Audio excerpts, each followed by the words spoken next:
Muy buenas tardes, gente hermosa de mi canal de YouTube. ¿Cómo les va? Hoy, domingo 30 de noviembre del año 2025, me encuentro en la compañía del señor director del Museo Jesuítico de la Ciudad de Jesús María, más precisamente el señor Carlos Alfredo Ferreira Bertone. Muy buenas tardes, Carlos. Hola María, ¿cómo estás? Saludos a toda la audiencia youtuber. Muy bien. Carlos, contale a la gente qué es lo que vamos a disfrutar en la jornada esta tarde en la bodega jesuítica y también que estamos cerrando el año musical porque van a seguir otras actividades en el mes de diciembre. Efectivamente, ahora vamos a cerrar el año musical con el trío Ensemble Baroque, que es un ensamble que hace música barroca, pero del siglo XVIII, por lo tanto también hacen algo del clasicismo, y en conmemoración, además especialmente por los 25 años de la declaración del Conjunto Jesuítico de Córdoba como Patrimonio de la Humanidad. Así que es un doble festejo, 25 años Patrimonio Mundial y cierre del año musical. Algo que es, sin lugar a dudas, muy importante para la cultura nacional de nuestro país. Claro, porque en el año 2000 en Melbourne, en Australia, reunido allí la UNESCO, decidieron otorgar el reconocimiento como Patrimonio de la Humanidad al Conjunto Jesuítico de Córdoba, que son las 5 estancias que están en pie, y la manzana jesuítica. Y desde allí, bueno, empezó otra historia para este patrimonio, porque ya empieza a jugar en las grandes ligas, diríamos, claro, junto con todo el patrimonio mundial. La orquesta de hoy está compuesta por ¿qué instrumentos? Hoy tenemos un conjunto que está compuesto por oboe, violín y violonchelo, y van a ser tríos de la época, como dije, barroca y clasicismo.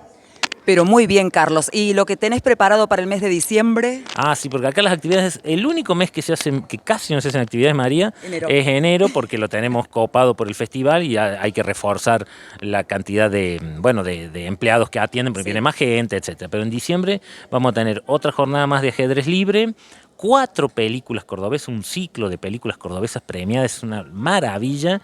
Creo que en una de esas películas viene también el productor o el director, algo de eso. Y también vamos a tener Biblioteca Abierta, que es un programa de escritura, poesía, etcétera. Así que vamos a estar con lindas actividades en diciembre para cuando uno ya está un poquito más relajado, que los chicos ya dejaron la escuela, uno puede ya dedicarse un poco a la cultura.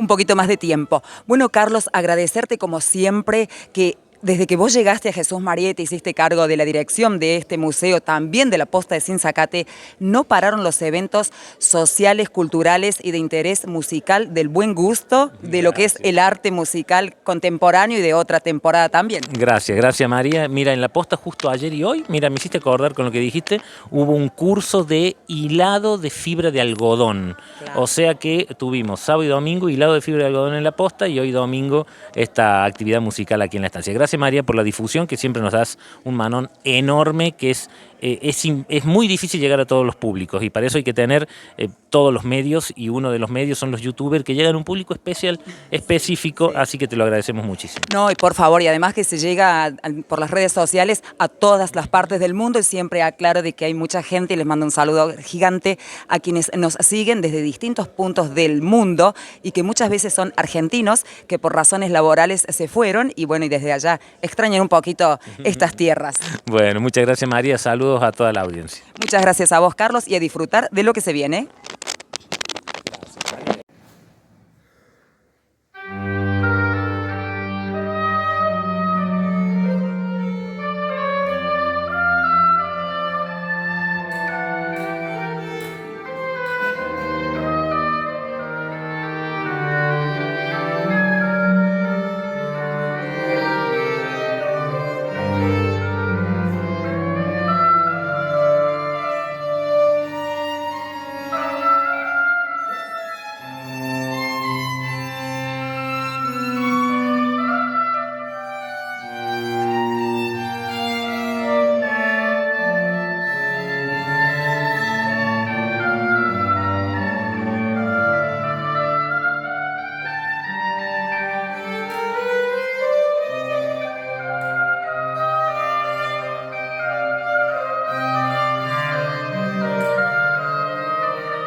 ¿no?